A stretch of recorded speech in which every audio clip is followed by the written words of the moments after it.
The cherry orchard is way more than a large beautiful garden. It's a symbol of the rise of working class and the fall of the feudal class in Russia. Greetings literary aspirants, the voice of us Devran greets you on the assimilators. So let's dig deeper into the cherry orchard being a social and a political play. Introduction. The Cherry Orchard is a play of political change that the Communist Russia observed in its 1970s. The play basically highlights the social and political rise of the working class as well as the decline of the aristocratic or feudal class, while also shedding a light to the reaction of the higher class on change. They were uncertain about the change which was knocking at their doorsteps. Let's begin dissecting the Cherry Orchard as a political play from the division of classes at the time of the Communist Revolution. Division in the class. In Russia, the class division continued to create a divided atmosphere for the privileged and unprivileged people. The division existed between aristocratic class and the serfs. Before Communist Revolution, the aristocratic class enjoyed luxury, power, and a great deal of privileges, not to mention gigantic patches of lands.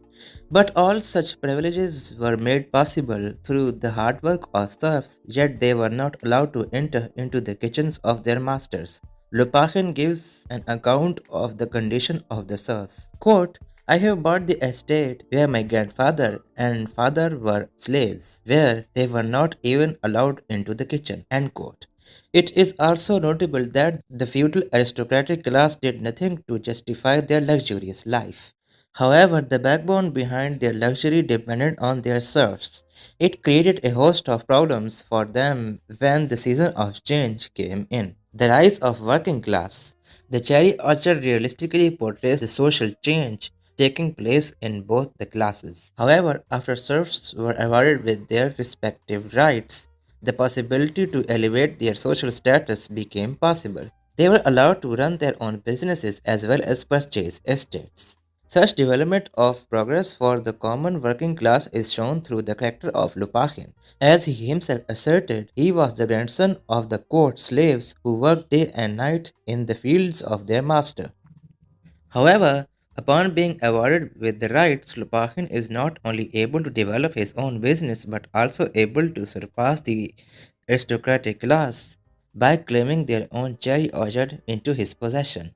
Quote, the cherry orchard is mine now, mine. My god, the cherry orchard is mine. End quote. Reaction by the aristocrats.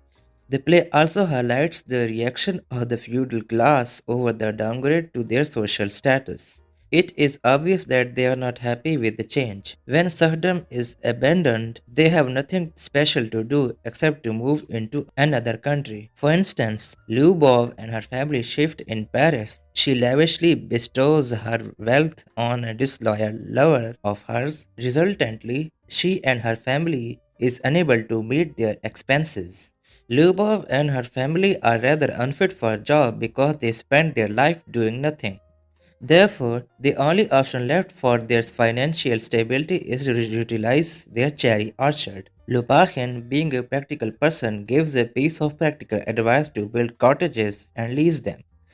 The advice is rejected because the feudal class is still obsessed with their past of possessions, and this is the core reaction of the aristocratic class to the change. The auctioning of the cherry orchard deprives the aristocrats of their valuable assets, but the reaction of their young generation is optimistic, as Anya resolutes. Quote, we will plant a new garden funner than this. Conclusion. Thus, the cherry orchard by Anton Chekhov realistically conveys the political and social outburst of the communist change that made the serfs the active contributors for their society. Sources used for this video are currently being displayed.